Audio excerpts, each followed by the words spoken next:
into the organization. So, talent acquisition, HR, I think are some really important relationships. But I would also say that some of those other important relationships are,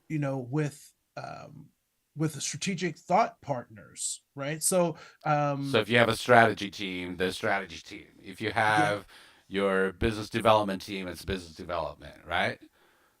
And I would also say, I think you and I talked about this uh, when we talk to organizations. What's the relationship your DIB team has with marketing and communications, right? let me look, if marketing, communications, and brand, right? Yeah, So, yeah, yeah, yeah. so because I think that those three, or one, or however that works in your organization, oftentimes will be the most silent, but be the most have hold the most anxiety around diversity, equity, inclusion, right? Because, protecting, growing the integrity and the brand is extremely important.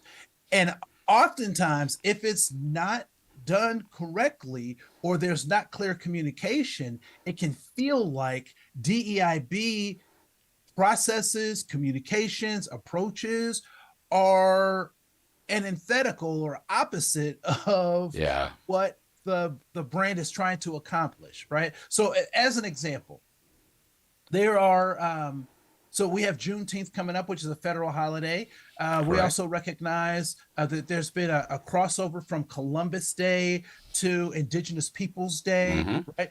And so some organizations either haven't caught up, or they don't recognize that the rest of the world sees those as important things to do. Yeah. And so brand, sometimes, if they're not in these conversations, can be behind the eight ball, can be behind some of the messaging that DEIB is forward thinking about, Yep. right? And so if you don't have those good relationships, if you haven't developed those uh, ahead of time. And this is the other thing about, you mentioned this, and I want to, whether it's HR, whether it's talent acquisition, whether it's brand and communications, a lot of these relationships have to be built before there's a need to have a conversation about some of these things, So, right? before we get into how you build those, because I think that's where you're kind of headed, we've talked a little bit about those groups you have to build relationships with and build allyship with. So, obviously, HR and the functions that fall within HR, whether that's your talent acquisition for obvious reasons, right? Many organizations are saying we need to increase the diversity of our workforce. So that's obvious. Within HR, you've got your HR business partners or your employee, and or sometimes these are split. Your employee relations people, right? And so sometimes that may be important to distinguish why as well, because your HR business partners are the ones who are working with your leaders, your business leaders to build that strategy of the future for that team or that function or that business. And so, how do you integrate into the HRBPs as they go on to those conversations? Employee relations, when there are issues that possibly are, I feel like I'm discriminated against. I feel like there is racism. I feel like whatever it is, how do the ER team, employee relations team, address some of those? There's comp and benefits. So again, within HR, there's tons of relationships that we got to think about, right? Outside of that, we named a few. Your marketing, communications, and branding teams. Your if you're in healthcare, it's your nursing and your physician groups. Uh, you also then have from a Quality. quality your strategic planning teams, your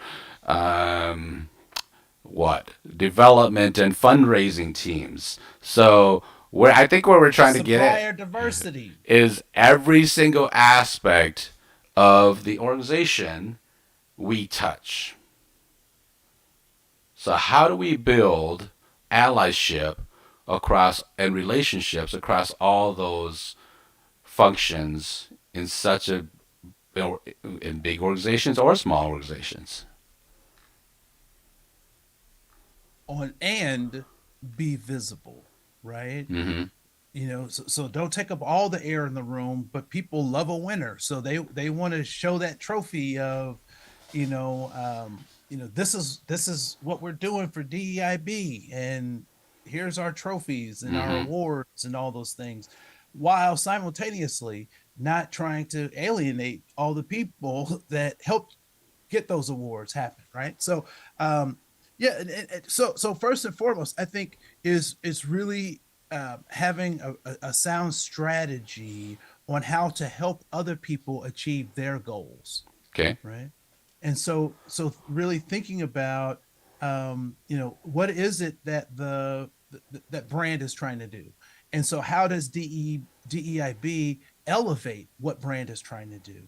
What is, what are some of the challenges in talent acquisition, and how can DEIB be a tool to leverage and increase what they're already doing? I don't think people actually want to do more work. Mm-hmm. I don't think people want to do extra. There are people who do extra, and I've been accused of being one of those people who do too much, right? But the idea, and so the more we can help people with what they're already doing and putting on that DEI lens and say, look, this isn't an extra thing you have to do. This is a more robust thing. This is something that makes what you're doing more rich, or increases the effectiveness of what you're already doing. So let's do that, and then later try to build some other things into it. But I think helping people get what they will help you get what you want. So what I'm hearing you say is making that direct tie to their particular business that they are involved in, right? So if is we'll continue to use the brand and marketing piece. Um, if it's brand marketing communications, they're responsible for both internal and external communications, and how do you just build into their processes and practices versus, oh, by the way, brand and marketing, you need to do this extra thing.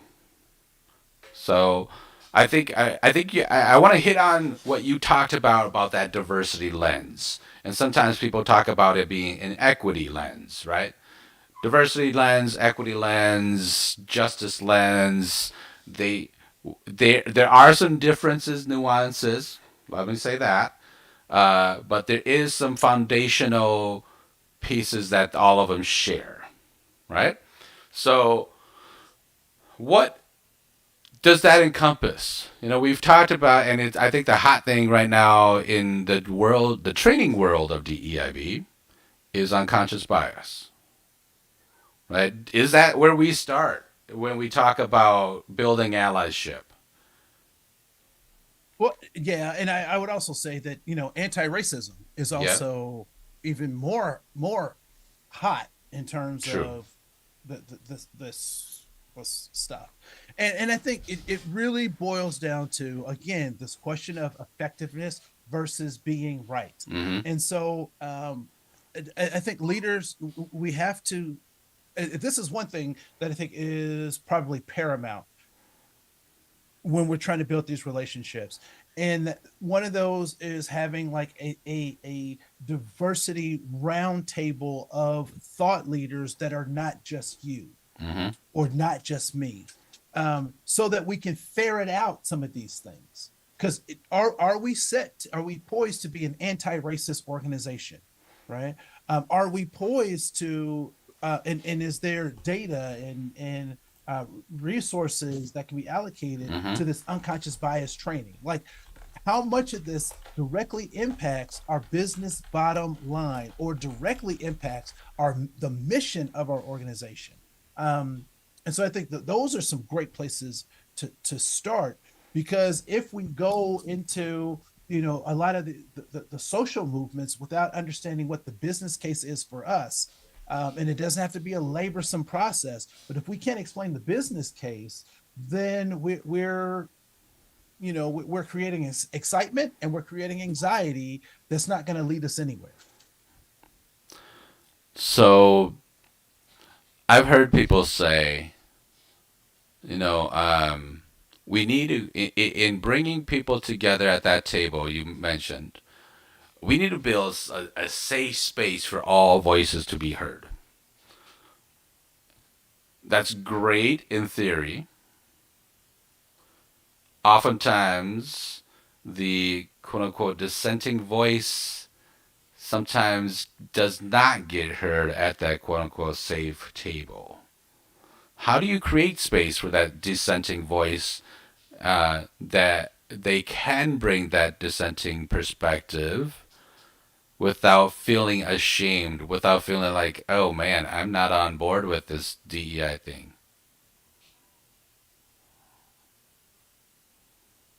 That's one of the question of the ages, right? Is how do you get those folks who are not um there are a couple of approaches that I like to use Mm-hmm. personally. One is to appoint someone to be kind of to be that dissenting voice as a Sure. function, right? So you have Yeah. a facilitator, you have a note taker, you have a timekeeper, and you have the person that's a dissenting voice. So put that in a structural practice so Yep. that folks are used to seeing that and doing that. And so there's that. But the other, I think, as a leader, oftentimes it's our responsibility to do enough research with our groups to be able to ferret out some of those things and speak them out loud. Say the quiet pieces Mm. out loud in some of those So you meetings, right? become the dissenting voice. So I become the model for the Yep. dissenting voice. Yep. So so folks, and it may not necessarily be something that I agree with or I espouse, but I do know that there are people who dot, Yep. right? Yep. So in my time, in my research, in this, what I've noticed, blah blah blah, so that we give that space for those dissenting voices to come up, because one of the things we know is that many of the tragedies, like the space shuttle disaster or some of the computer glitches, and even sometimes in people's public speeches, somebody knew that something was wrong, Mm-hmm. but they couldn't speak up, or didn't there wasn't a pathway to do that. And now we oftentimes refer to those folks as whistleblowers when they speak out, Yeah. when it's Yeah. really necessary. But we don't if we build those into our processes, we don't have to wait till these big whistleblower opportunities pop up. We can actually build that feedback loop into all of the things that we're doing. Yeah, and in lean and in healthcare and other spaces, people call that stopping the line, right? So, do you have a safe enough space where people will stop the line, will challenge that that's the wrong arm you're going to operate on, the wrong side? Did you actually go through your checklist pilots before we were ready for takeoff?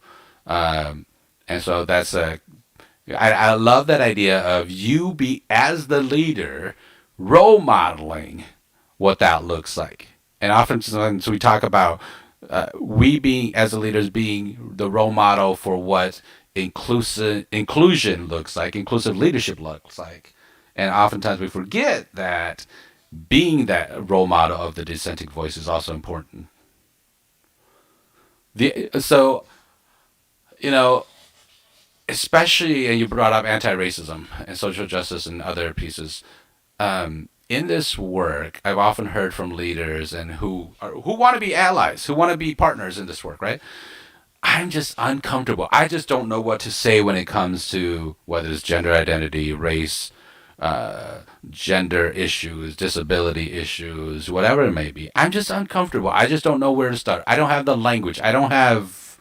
So I think for this building allyship to be effective, we've also got to build environment where people can be comfortable with the uncomfortable, right? Where they can sit in that uncomfortableness, because oftentimes there's learning that comes out of that uncomfortableness.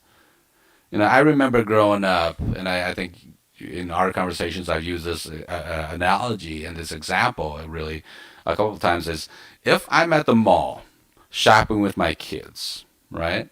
And a child, let's just say, a child that is disabled in a wheelchair comes rolling by, and my son says, "Daddy, what's wrong with that kid?" And I say, no, no, don't look at them, don't talk about them, don't. The message I'm setting my child is we ignore them in society. It's bad to talk about them, right?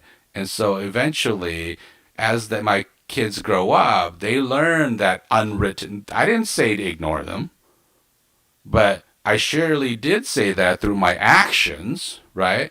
And the uncomfortableness, and that's what I taught my kids in that uncomfortable situation.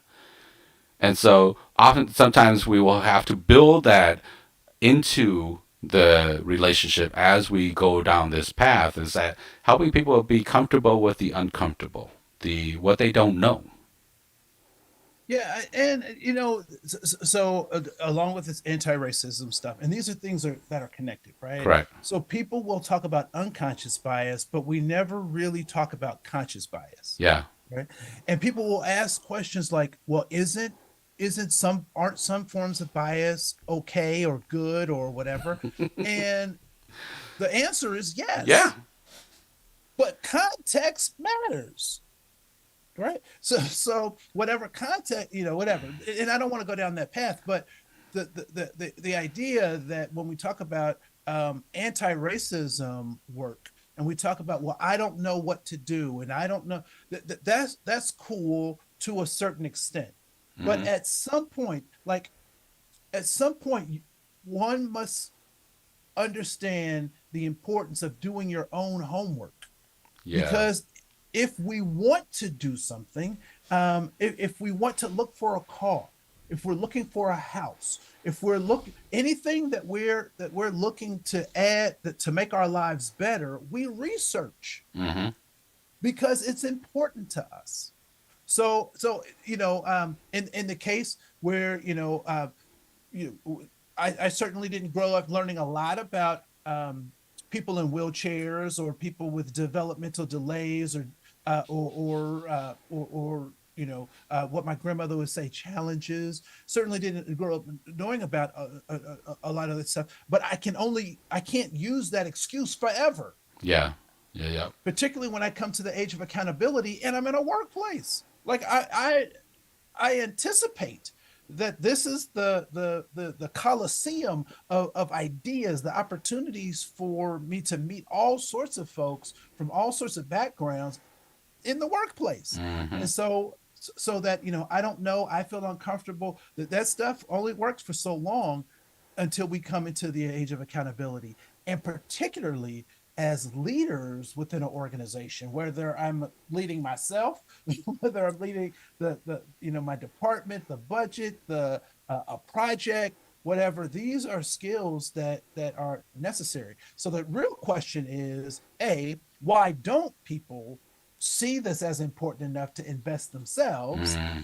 And secondly, how do, as an organization, and I'm all about taking away excuses. So how do we provide opportunities that are safe, that are engaging, that are developmentally appropriate for adults who want to do this work to do it, even though they haven't had relationship or exposure to that? The other thing I'll say is I also think that it's interesting that when we do have relationships with folks, or we want to have relationships with folks, they'll tell us what the gaps are in our knowledge or in our behavior.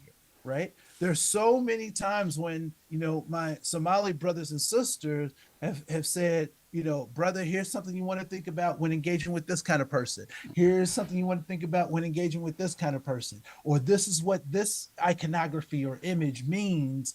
So just so you know better, right? Yeah. But they would have never told me that had we not had a relationship before it was necessary for me to know. Yep. Right. Yep.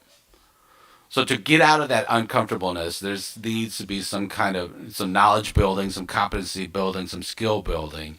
And what I'm hearing you say is, as practitioners, we have an opportunity to help our leaders in our organizations to do some of that, right? And it's okay to sit in that uncomfortableness, but you cannot use that as, as an excuse for inaction, right? And so it's incumbent on us as DIB practitioners to help build that skill, to help build that competency, so that we can build that group of allies, that group of influencers that we need when we need it, instead of calling on them only when we need it. Yeah, because if I think you're gonna poke me in my eye every time I say something, I'm not talking to you. Yeah.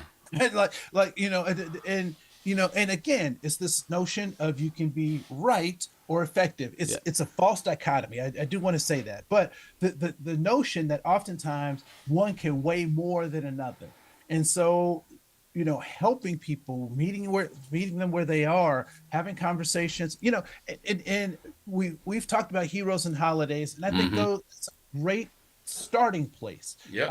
And then we graduate, right? Yep. I think that treat people the way you want to be treated is a great starting place. And then we graduate to treating people how they want to be treated. Yep. And I think a lot of times, even our leaders are like, I want to, I'm a leader, so I should be at, level 500. When in actuality, because of our development, because of what we've been exposed to or not been exposed to, we might need to start at 101. And maybe we don't call it 101, we call it, uh, the accelerated whatever. But meeting people where they are, and Yeah. some folks are at 500, so let's meet them at 500. In certain things, to your point about context, in certain things, leaders are at 500, right? In when it comes to things that they are uncomfortable with, or where they haven't spent much time in the space of DIB, for example, they aren't at 500. They may be at 40.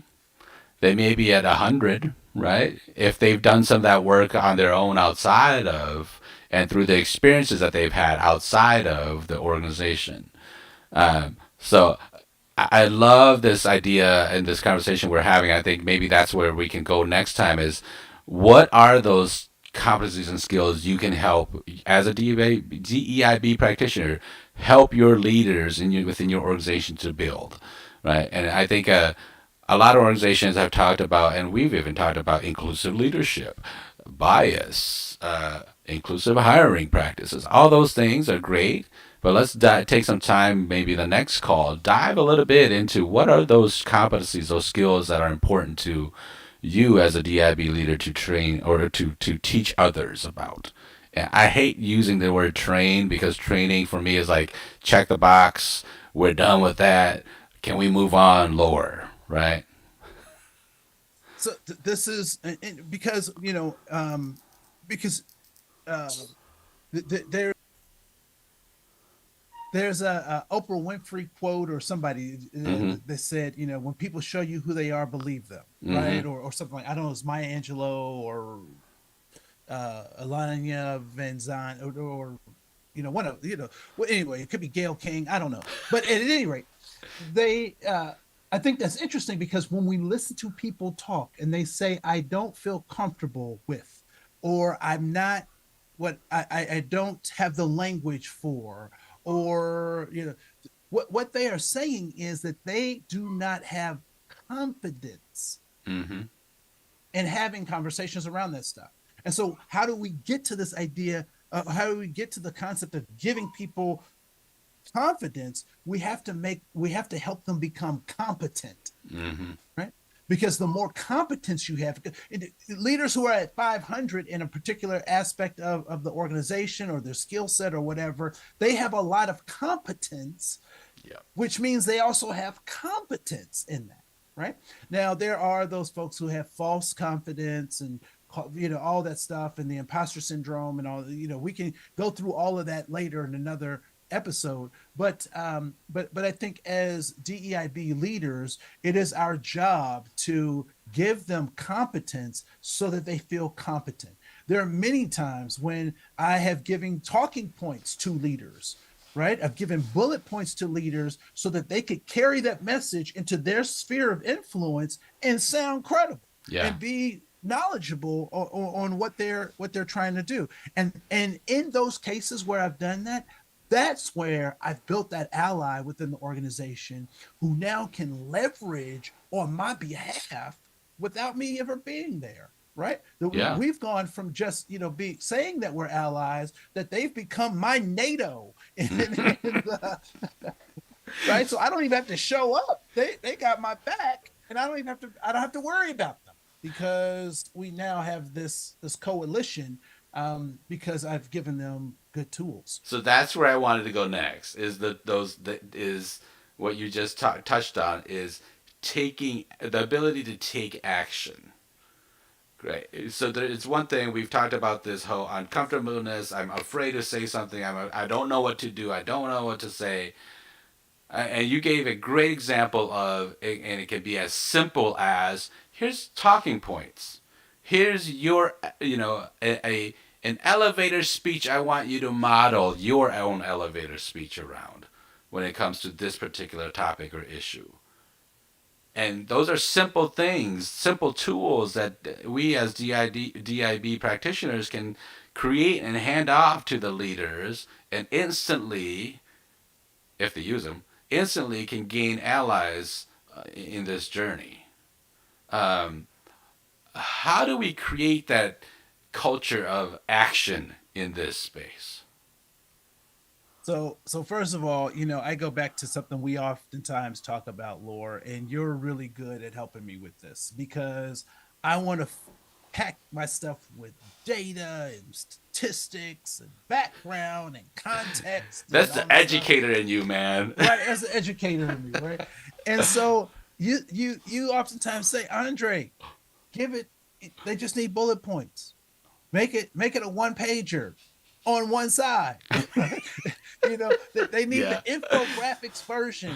They need the what was a USA Today, you know graphic on Yeah. it. Yeah. And I think a lot of times, particularly when we're trying to do a lot of this kind of change management work, um, there is this tendency to overpack stuff. And Yeah. so being able to make sure that we simplify things, that we boil them down, that we communicate clearly and succinctly on a limited number of things, that but we need to cover it all. We need to do it up. No, let's just We'll get start to simple. all. We'll get Let's to start. all, Yeah. right? But Yeah. let's start with, just, 3 bullet points, 5 bullet points in this communication vehicle Yeah. over the next 3 months or this quarter, right? And so I think that not only helps us to get to action, but it also builds the capacity of the leaders around us to take the information that we're generating or trying to share and implement it in real practical, pragmatic ways. Yep. And sometimes it's as simple as here's the concern we have. Here's what we're gonna do about it, and here's your role, leader, in this space, and what we want you to go back and ask your team to do. That's it. It's funny. The most sophisticated strategic planning device I got when I was in third grade. Who, what, when, where, why, how. Yep. Everything we learned or everything we need, we learned in kindergarten, right? Right. And so if you can't answer those questions directly, then there's that's an opportunity for you to do that as a practitioner. Yeah. Yeah. So I think action, moving towards action, is such an important piece because we can talk all day long about why it's important, about the business case. Here's all the data. Here's all right. And I think we talked about this, and I think you brought this up with the change management. In our 4-H model, we talked about the hands piece, and the hands piece is now tell me what to do. And if as DIB practitioners we are able to get past the head, get past the heart, and get people to help people to be able to deliver to them what they need to do with the hands, the action piece. Again, whether it's a 1 page or half a page talking points, or a toolkit that they can use with their teams, and our expectation is that they go off and lead once a month with their team, right, around diversity, equity, inclusion, conversations with their teams. Or if it's the dashboard or a scorecard, and here's what it means and what you can do as a leader to take action on this. I think those are all things they can do. That's the action, that's the hands piece when it comes to change and that 4-H change model. The last H of that is that heals. How do they sustain it? And I think that's why the allyship piece is so important. That you become that ally to them now. Not just because you needed them, but now that you've got them on board, you become that ally to them so they can be that sounding board. Hey, Andre, I'm thinking about doing so and such in our on our department around diversity. What do you think? Right? And I think that's how we can continue and sustain that work with that last H of the heels to walk it out and sustaining is you now turn and become that ally to them because you know they'll need it. They're not, to our point earlier, they're not 500 not at level 500 when it comes to DEIB practitioners. They're at level 40, maybe 100. And so your role becomes that ally. And you turn around and now you're the person who's needing to learn the needs of what they or learn what they need and how you can support them. You can now turn around and create that safe space for them to bring those concerns to you, right? And be able to help them along in that path and that journey. So I think that's so important too because it's beyond just taking action is how do you become that ally to them? I agree, and I want to say thank you so much for going through that. I have my assistant today, so we had some little technical difficulties in the background, but I think that is the role. We become the helpers, right? And again, the more we can leverage and give information to our leaders, our co-conspirators, so to speak, in the Mm-hmm. organization, the more they are willing and able to help us become more effective in our space. And then we could leverage their influence. So let's talk a little bit about that. Covered the whole why it's important to what groups of allies you need to build, right? Relationships with. How do you build allyship and why those are important? What about influence? How do you tap into now the influence of those groups of allies that you've built over time? And why is it important to tap into influence of others? Yeah, so we talked a little bit about that idea of NATO, right? So and what I meant by that is that now I have allies that I don't have to worry about or coach. And oftentimes when we think about leveraging people's um, influence, it really is about just making sure that the folks who understand what our hands, hearts, and heads are all about uh, represent that on their own Mm-hmm. without that additional coaching or without those things. And so there are certain folks within our organizations that we know that we see as key stakeholders. And so making sure that those key stakeholders are aware and prepared um, to speak on our behalf. So because we can't be in every room, right? We can't, we can't train everybody. Um, but with those power brokers, with those stakeholders, and given the right amount of information, data, and support, they can use their own influence and knowledge and skills in places that we obviously may never sit. And influence is not a one-time event. We don't think about this as, and to your point earlier about building those allyships, it's not because I need you now. It's because I may need you in the future. And in that relationship of building allyship, as DIB practitioners, you may be called upon so many more times, right, to help them think through such and such before you call on them at all. And back to your point about influence, that's how you start to influence change through their power, through their authority. Is they trust you enough. You've built that environment and that culture where they trust you and they feel comfortable enough coming to you and sharing their own pitfalls, their own shortcomings in this particular space, that you're not going to degrade them, you're not going to laugh at them, you're not going to right make them feel small. You're going to help them through this. You're going to give them the tools and competencies and skills. You're going to give them the speaking points and make them look more effective and better in this space. And then eventually, they speak for you when you're not in that space, right? And I think oftentimes we forget that we, as DEIB practitioners, especially those of you who are working as the single incumbents, we don't have much big power or big authorities that we can say dictate all employees by the end of the year need to complete XYZ training or XYZ whatever it is.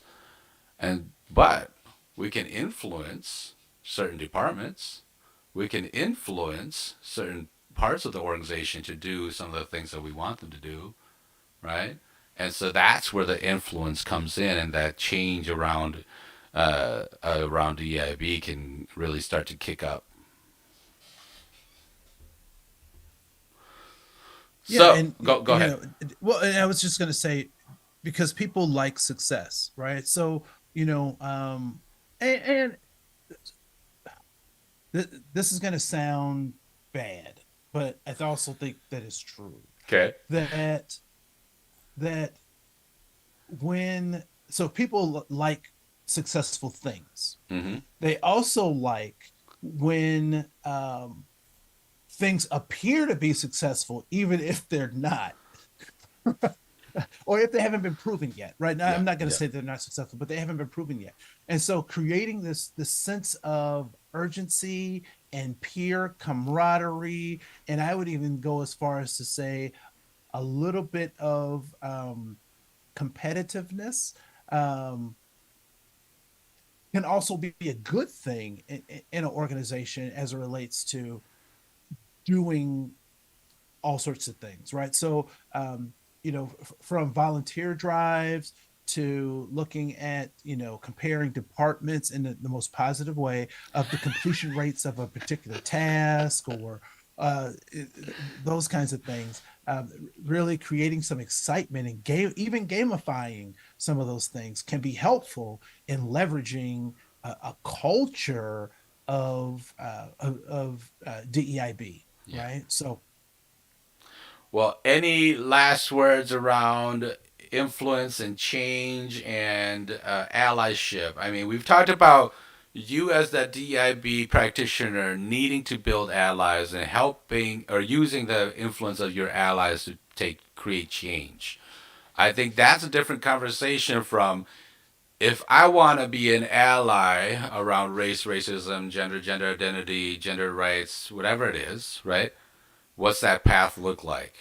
I mean, there's some similarities, but that individual journey about becoming an ally, we haven't touched, and not in this session, and we probably won't touch in this session. We can certainly talk about that another time if we have some time and we can focus on that. But what about that? Anything else around the need for organizational allyship, influence, and change through others? yeah, again, I want to go back to that sports analogy, and they don't always work in these contexts, but you can be the star athlete and still lose games, right? Mm-hmm. You can be, and if we even want to go to music, right? You can be the lead um in the band, but you need all of those other people to make your concerts successful. And also, the one thing I would also say in terms of looking at influence and leveraging influence, it's not always the people with the titles. And I think I think folks Mm. obviously understand or know that, but it doesn't have to be the people with titles. So I'm constantly building influence with the environmental support staff, right? Yeah. With the food support staff, so that when that opportunity comes for me to lift up or to ask some questions or even tap into their resources around some DEIB challenges, I've already pave the way for that, and I can lift them up as they're trying to help me reach some goals too. That's such an important piece we forgot to talk about is the influence and power and change doesn't come through just your formal leadership roles. So we can. That's definitely something else we can talk about another time. I'll keep adding it to the list of to talk about topics. But Andre, thank you so much for the time. You and I, have spent the last almost 50 minutes now talking about that importance of allyship. And I would all the thing I would add is it don't you don't have to keep it to your organization, right? So build allies, build those collaborations outside of your organization, even uh, as a way to be more effective inside your organization. And you and I have done that for a number of years with each other and with others to be thought partners for one another, to tap into one another when we need speakers, where we need people to come in to help influence change internally, right? I know that I've had others come and talk about the importance of data and using big data, for example, around diversity, equity, inclusion. Even though they may not be the DEIB data person, they can certainly talk about the use of data. And so keep that in mind as well as you start to build your as a DIB practitioner, your spheres of influence and your allies around you. It does not have to be just within your organization. It does not have to be people with formal leadership titles and roles. It it does have to. You do have to though create that safe enough space where you can help build the competencies and skills of people around you so that when you need them, they can step up and help you in your own journey. So thank you so much. It is about 12:50 right now. We're nearing the top of the hour here, and obviously, if you've joined us on this call live, thank you so much. If you're listening as a recording, there's other recordings you can be listening to as well. So our YouTube page definitely has a bunch of the sessions on there, as well as additional tools and resources that you can tap into and you can download and listen to. For example, I love the Healing the Hurts of Racism, Andre, that's been put out there to help practitioners think about their own ways to heal, to move forward, and to do their own healing as they do continue to do this work. I love that piece out there. Um, That DIB accelerator program is off the chain, and the emails that have been coming through and the requests for that PDF has just hmm been phenomenal, Yep. absolutely phenomenal. So keep it coming. You know where to download it. Hit us up on Facebook, on LinkedIn. The QR above Andre's left there is a download you can download right now about who Andre and I are and what we can do to support your organizations as you continue your own DIB journey, especially for those who are single incumbent roles. We've been there and we've struggled through 20 years ago and even sometimes recently um, to be that single incumbent person. And we understand that the fact that you have to stay strategic and also have to come in and actually implement those programs and those ideas that you may have. And the balance between the two is definitely a challenge. But being able to set clear expectations with your leadership is an important piece as we go on this journey. So please connect with us, like us, share us, comment, and connect. Reach out to us individually if you like, and we can certainly respond. We are very responsive in emails in our and social media as well. So thank you, Andre, for another great conversation this week, and for everyone listening. Hope to see you all and hear from you all in the following week. Thank you so, so much.